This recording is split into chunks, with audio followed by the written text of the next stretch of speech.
On today's podcast, we're going to have Rocky here, who is with Icon, and he's got some exciting news to share, and we're going to go ahead and dive into that. This isn't just any podcast. This is your secret weapon for dominating the market. This is the Restoration Marketing Secrets Podcast, and this is your host, Sean McMean. Rocky, welcome to the podcast. Thank you. How you doing, Excited Sean? to have you on here. I'm doing great. Can't complain. It is a little rainy here in St. Louis right now, but I know you're in Cincinnati, right? Yeah. So we're going to get it tomorrow. Yeah. Nice. Nice. So whatever weather you have, we usually get it the next day. So I know it's going to be rainy here tomorrow. Thanks for the heads up on that. Yeah, definitely. That sometimes gets the phones ringing too, right? So, Yep, exactly.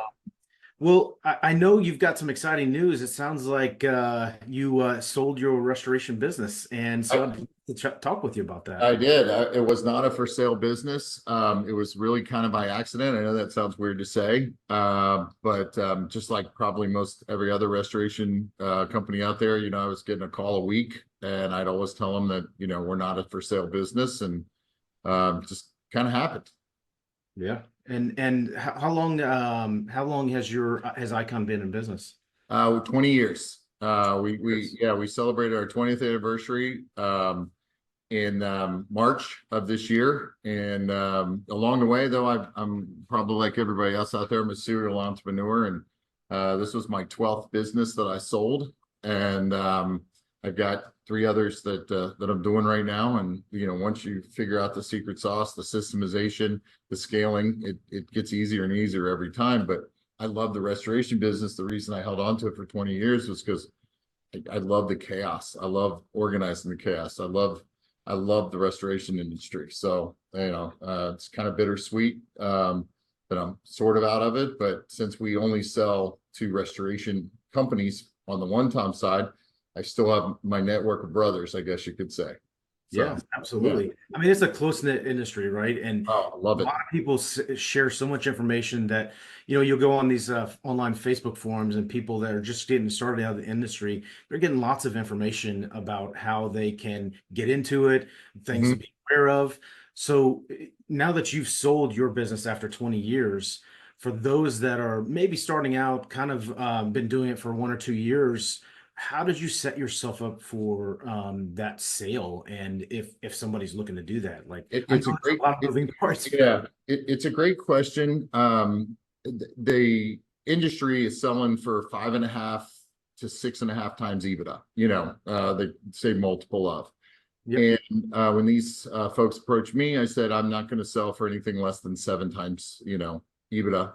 And so most people weren't interested in it. And then somebody kind of dove into it and realized that we're 80% commercial. So we did most of the heavy lifting on the commercial side, which is the hardest part to get. It's always easier to add the residential piece because of the TPAs and everything else.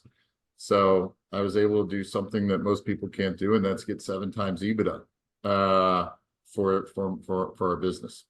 Yeah. And so congratulations. Thank you. Obviously, that's a cute, a very very successful exit, right? And you don't see that common nowadays. People are much more stringent on where they're investing their capital and everything like that. And so I assume that you've had in the last 20 years, the biggest thing for you was putting in systems and processes in place in order for your team to execute, right? Yeah. And I'm a huge systems guy. And keep in mind, in the restoration industry, I owned 3 of the 1-800 Pack-Out franchises that I built. And I was partners with a friendly competitor restoration company that we both fed those to and built it and sold it. The 859 Board Up and Local Board Up built it with a system and sold it. So this is my 3rd business that I built and sold in the restoration genre, I guess you could say. So, but it's all systems. I mean, if you'd like, I'll tell you the 3 things that we've saw. First and foremost, we always talk about this. It's culture. People want to buy successful businesses with people that stay, and they're buying people and the systems, but they're also buying the culture. If you have a business where People are unhappy. They don't like each other. They're, you've got pockets where there's infighting. There's no value there. The value is getting people that work as a team and love each other and take care of each other. And culture's first. Second is accountability. Yep. They want to make sure that you are holding people accountable to the system and that you don't waver from that. Because if they've got people that are already trained to a system and know that how important systems are, and if there's an accountability to the system, there's value in that also. And third and most important is profit. Okay, you got to have profit, and that includes what the owner's taking and then what you're leaving behind to buy, the better equipment. Like we pay our people 20% over market, like, because they don't leave. Like, and I'll give you a great example. We've got 43 people, and almost 30 of them have been here 3 years or more. Wow. So we don't have a huge turnover, and that's only because we were growing a little bit. But I'm not a growth company. Never really wanted to be a growth company. I've never been enamored by the top line. I've always focused on the bottom line. And we could talk a little bit more about that down the road if you'd like. But as far as my philosophies on that, but that's what they buy. It's really those three things. They're looking at your culture. Are you holding accountability to a system? Do you have a great system? And is there an accountability piece? And third, probably most important when it comes to what they're going to pay you, is your profit and what you're making. Yeah, if a company's not profitable, it's a lot more difficult conversation to get that 7x, right? Than not. As far as culture, I mean, that starts at the top, right? And talk about your journey of recruiting that team. How have you gone about that? Well, I guess it goes back to we've been 3 different businesses along the way. Okay, we started out being a water mitigation company that sold to plumbers. Yeah. And we were extremely profitable. I'm a profit first guy. I always have been, because I'm not classically trained. So I've always looked at the bottom line. And we take my controller automatically has to take QuickBooks and move it over to Excel, because any sheet that we go over with, as far as like jobs, our monthly KPIs, everything, the first thing on that sheet always needs to be profit. And then I never understood why people take a P&L sheet and profit's the last thing they look at. And that's what QuickBooks does. It always puts profit at the bottom. And to me, that's just basically saying it's the least important thing. So I always make her move it into an Excel spreadsheet, and any reports that we get always has the profit at the top, profit first. So this is one of the things we talk about in every meeting when we go into the KPIs and things like that. So wanted to be $1 million, because you guys don't know me, but some of you guys do, but I had sold a business, grew it to about $110 million.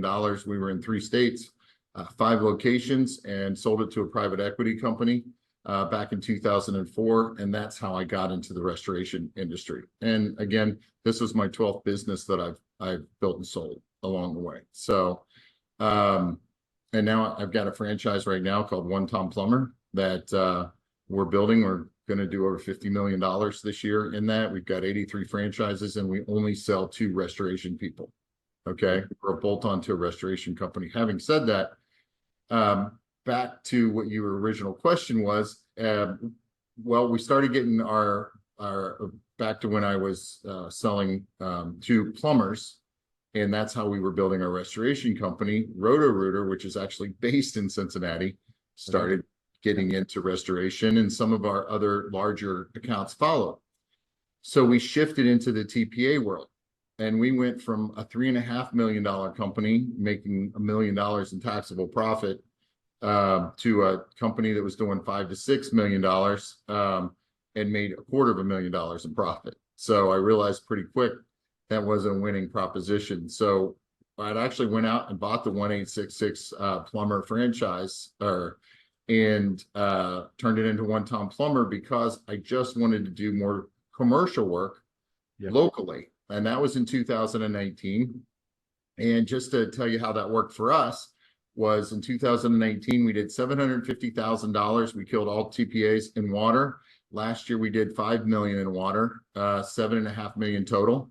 and we filed taxes on $2 million in taxable profit. And I always say filed taxes because you can't argue with my taxes. You know, people always like, well, was that cash? It was this, it was that. So I always give you my filed taxable profit because that's one thing no one can argue with. So we filed taxes on just shy of $2 million on $7.5 million in business. And that's all based on a system, because I've never wanted to be the $30 million company again. I did that. Like I said, we were 110 million and I was never born miserable. I sold it because I hate it. I realized I'm an entrepreneur at heart and I hated being a businessman. So that was the journey that we took. And now we're doing the same thing with One Tom Plumber brand.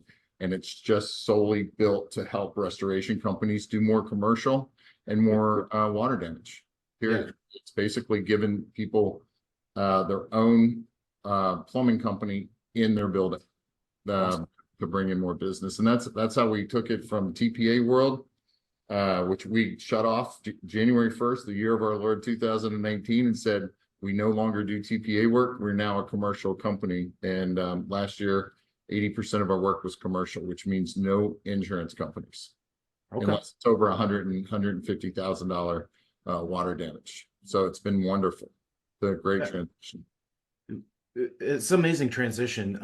One of the things as you were talking there that kind of stuck out to me is, you know, your numbers, right? Oh yeah. And I think one of the things that is a struggle sometimes with business owners in this industry is they don't know their numbers. You know, as far as how profitable they are. They know they're doing a bunch of work, they're staying busy, or they're not, right? And hopefully staying busy. And then they have all the insurance claims that are slow paying and all of these sorts of things. And it seems like it's a never ending cycle. You get one check, then you have to wait on another one, and so on and so forth. It sounds to me the solution for you was moving more commercial based, right? Yep. 100%. We were realizing in the TPA world, I mean, we were on Crawford, we were on Alacrity, we were on yada, yada, yada. And we realized that basically they were, we were doing 14% more profit on non-TPA work. And then commercial work was way more profitable, and we weren't dealing with insurance companies.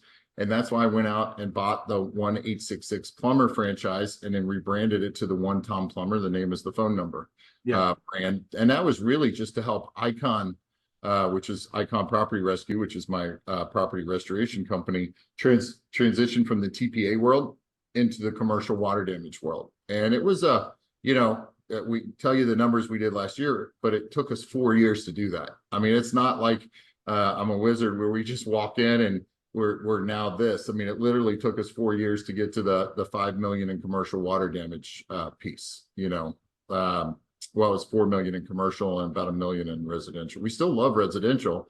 The only part we hate about the residential is, one, they're way smaller, and two, we have to deal with an insurance company at the end of it. So, but we stopped doing all residential rebuilds of any kind. There was just so much emotion towards it. We're constantly fighting. They were trying to get the 10, you know, the 10 and 10 out of our hands. So we're like, yeah, the heck with it. Let's just not do it. And we're going to capture the front end. We're going to be on scene and doing the water damage before the insurance company even gets involved. So when we do the residential, it's strictly through our One Tom Plumber plumbing company. Gotcha. Where we get those calls from. You mentioned about the commercial side and everything. And then you created One Tom Plumber to get the front end of the plumbing issues, the water leaks, the line breaks, all those sorts of things. And a lot of restoration companies, they try to create relationships with plumbers who then they give a kickback to on referral of jobs. Right?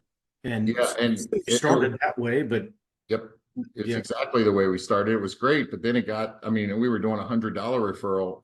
I think in 2013 when we left, we were doing $300 to $500 referrals, and now I've heard they're all the way up to $1,200, $1,500. So basically, we started our own referral company. That's what One Tom Plumber was. What we didn't realize was if you just stick to the emergency and service plumbing work, actually One Tom Plumber is by percentage is actually more profitable than water damage, which blows everyone away. That's also, I mean, you were asking me about this, but we franchised One Tom Plumber 3.5 years ago, and we just signed our 82nd franchise.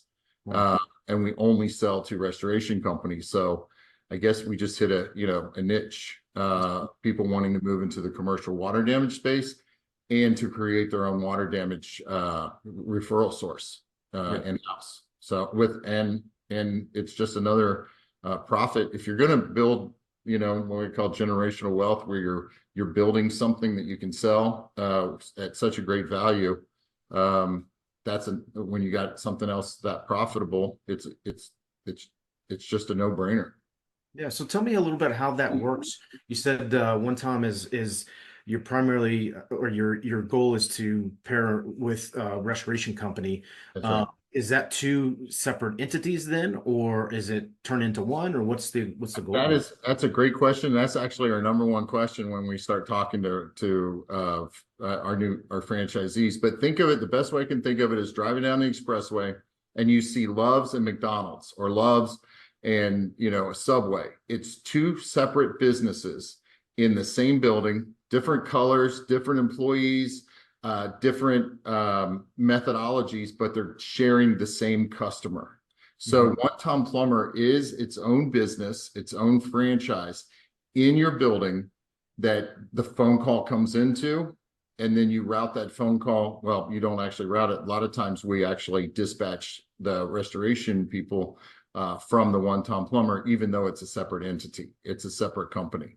But you can share two people. You can share any accountability, any accounting capacity you have, and your salespeople. You're allowed to share those. But franchising is very regulated by the FTC, which is Federal Trade Commission. So you have to be careful. You can't share. You can only share those two sets of employees. But you grab that call when it comes in, and then you funnel your water damage out to it. It's honestly, it's magical. I always say it's like pulling the sword out of the stone, and going to battle with it. And whether you pick One Tom Plumber or not, it's something I recommend everybody do, because it changed our worlds, changed our fortunes, and changed how much commercial work we're doing. Because that's the genre I wanted to move into.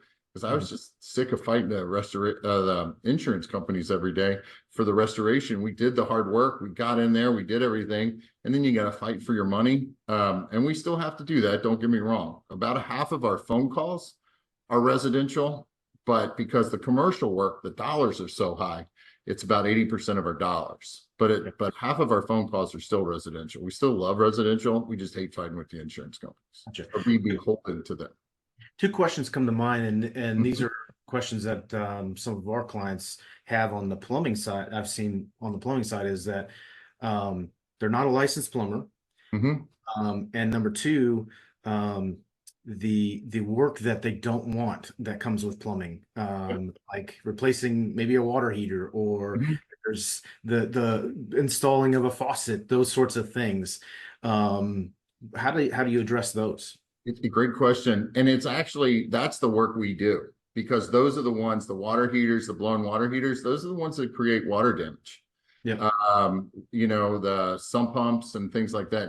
We do the service work, which is the most profitable. And the reason is because when you start bidding against other people, the bid work, the remodels, the full house redos and things like that, you bid the profit away. It's just like water damage. The reason water damage is so profitable because it's an emergency, and it's the same with the plumbing. And if you want water damage, you got to take those emergencies. But at the same time, like I said, our plumbing division, our plumbing franchise, is actually more profitable than our water division. There's the two just work hand in hand so well. Did I answer your question okay?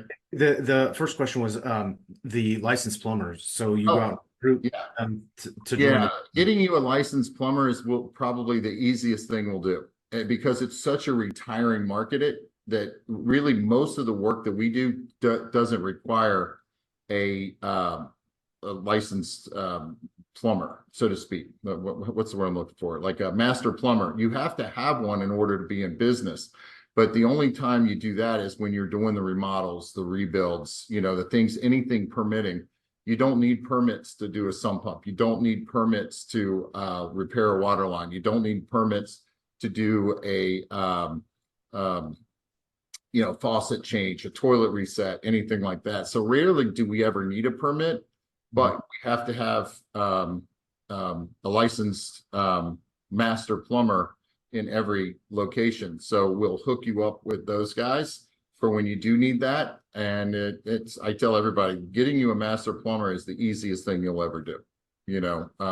It's really the systems. And keep in mind, One Tom Plumber is a sales organization that does plumbing. We're going to give you a sales system, and it's all on basically making the phone ring so that you get the plumbing and the water damage. That's our whole goal. That's what we do. That's what we're set out for. And it was set up by a restoration company. It's a plumbing company that was set up by a restoration company. And keep in mind too, we've had 3 of our franchisees, the one in Cleveland, the one in Kennewick, Washington, that's Washington State, and Virginia, were all restoration companies that owned plumbing companies that were just struggling with the system of the plumbing company. And we have turned those into One Tom Plumbers, so that they get more, because they needed the system, they needed the people. And so we've converted 3 plumbing companies that were owned by restoration companies into One Tom Plumbers. And I'll give you their numbers and you ask them how it's going now that they've converted to One Tom Plumber. It keeps it feeling like I'm selling One Tom. That's not the case. I just can't tell you my journey without telling you about One Tom Plumber. Well, I mean, I think it's a no-brainer that anybody that's been in this industry, you've got a lot of your leads come from plumbing issues, right? And so how do you combat that? Do you keep your restoration industry and you just continue to pay the plumbers more and more and more each time? Or do you look for another solution or another avenue to actually have the plumbing side of the business, right? And help that transform what you're doing, right? And we actually have one of the things too, we keep talking about plumbing. When I say plumbing, we actually have a larger drains technician force than we have plumbers. Our whole goal is to do drains. One, there's no parts, there's no supplies, there's no tools, other than the jet and the drain. And that's what's going to bring in the water damage. So we're more of a drain company than we are a plumbing company. Although we definitely, on the commercial side, you have to do the toilet resets, the urinal resets, the sump pumps and things like that. So we love the commercial work and we have to do that. But probably, I think it's only 33% of our business comes from plumbing and the other part comes from drains and digs. That's the way more higher profit than plumbing itself. Yeah. Talk about some of the success stories that you've had with companies transition from restoration to doing both.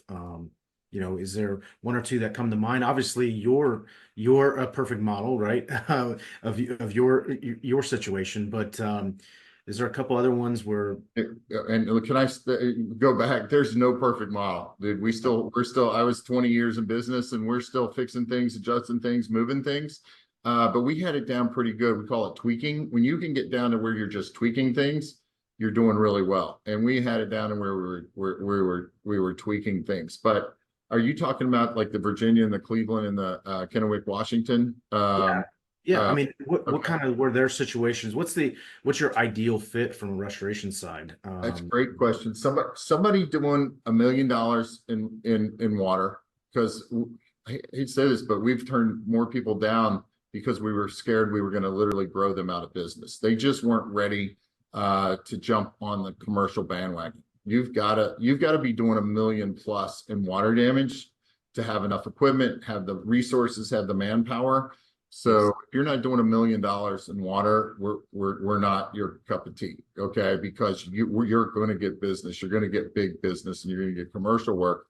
No guarantees. I can't guarantee you anything, but we've seen it time and time again. So we really like to see somebody who's doing $5 million or more, although 3 million seems to be a little bit more the wheelhouse, but you have to have a hunger for commercial work, and you have to have a hunger for more water damage, and you have to be a systems company or want to be a systems company to kind of fit in our mold. We talk to a lot of people. We've turned down $30 million companies because we didn't feel like they were systemized enough. They believed in a system and they weren't sales oriented. We're a very sales oriented company. We're about making the phone ring and then having a system behind that to make it go smoothly so that the customer calls over and over again. Because we're not a price-driven company. I tell everybody, if you're out there selling price instead of value, you're not going to make it with One Tom Plumber. Race to the bottom then, right? Yeah, it's a race to the bottom. Exactly. Yeah. It's a very sales-driven company. It's a very value-driven company. And it's an emergency company. You're running an emergency plumbing company, even though only 20% of our business is true emergencies and 80% is service work. But that's our stick. That's what we're selling, is that we're an emergency service plumbing company. Yeah. What sort of barriers to entry to transition to the One Tom Plumber side of things is obviously they need to be doing a certain set of revenue, right? Yep. But are there any other qualifications that they need? No, honestly, we're kind of nuts to bolts. We bring you in, and we'll show you how to run the plumbing company, or give us people, and we'll do that. You have to have an involved owner, especially the first year, because there's so many decisions to make. But after that, if you get the right people, I tell you what I tell everybody: starting a restoration company is way easier than a plumbing company. Okay, what I mean by that, a restoration company, technically, you have to have a van, 3 DUs and 12 blowers, and you're a restoration company. Okay. There's so many T's you got to cross and I's you got to dot on the plumbing side to get up and going. Like you said, you got to have a master plumber. You got to have really skilled technicians. You got to get them to believe, in the system and how things operate. But once you get to a certain point, plumbing is so much easier to scale, because once you have that system in place, you're just adding technicians over and over again, because literally they're seeing 6 people a day. Where on the restoration side, it's way harder to scale because you're just adding chaos. It's so much more chaos, as far as the technicians go. It's so much more, like you got water, mold, could have rebuild, could have this. Like, it's so much harder to scale a restoration company than it is a plumbing company. So easier to start, harder to scale. Plumbing is way harder to start, but once you get the system, it's so much easier to scale because you're just adding pieces to that system. Yeah. So for those restoration companies not at 3 million right now, and they're looking to get there, what would you suggest now, full circle here, coming that you just sold your restoration company as of a few days ago, what would you suggest they focus on in order to get to that level, if they're not there? Oh, that's a great question. I'm big on divisions. So get someone, instead of people pointing the fingers at each other, get someone in charge of your water damage, get someone in charge of your mold, get someone in charge of your rebuild, and have a division under that person, even if there's just one more person under them. And have them build your divisions underneath it. But that way you divisionalize, and then also let them run it. And what I mean by that is, like, we would have monthly meetings with KPIs. And the only thing that we would really talk about was 3 things. One was profit first. We'd always talk about profit and what they made gross on each job. And I kept that simple. I kept it as just the materials and then labor, period. Okay. That was all we talked about. And then second, we would talk about customer service and customer satisfaction, and 3, the total volume. And that's what we talk about. And then the 4th thing, we would always end it with, how can I help you to be better? What do you need to keep your division getting better and better every single day? Yeah, that's great. Any other final thoughts you would like to share as far as either the sale or connecting with you from the One Tom Plumber side of things? No, just stay driven. Just stay focused, outwork your competition, but stay systemized and really focus on those 3 things: profit, accountability, and culture. If you focus on those 3 things, everything else falls in place. Yeah. And if they want to get in touch with you, how can they reach you? That's a great question. Rocky at onetom.com. Okay. Rocky, ROCKY, the number 1, TOM.com. Love to hear from you. Awesome. Well, thanks for sharing your story today. I really appreciate it. I think a lot of people got a lot of great information out of this, and congratulations on your sale that you just recently had. Thank you very much. Yeah, it was pretty excited. Yeah, it was great talking to you, Sean. Thank you for having me. You've been listening to the Restoration Marketing Secrets Podcast. Sean's not here to just talk the talk. He's walked the walk. With a track record of helping over 70 damaged restoration companies and engaging in over 500 conversations with industry owners, he's seen it all. From digital marketing triumphs to the most ingenious growth hacks, he's got the keys to the kingdom, and he's sharing them with you. We hope you've enjoyed the show. If you did, make sure to like, rate, and review. We'll be back soon. But in the meantime, for more, hit the website at restorationmarketing.com. See you next time on the Restoration Marketing Secrets Podcast.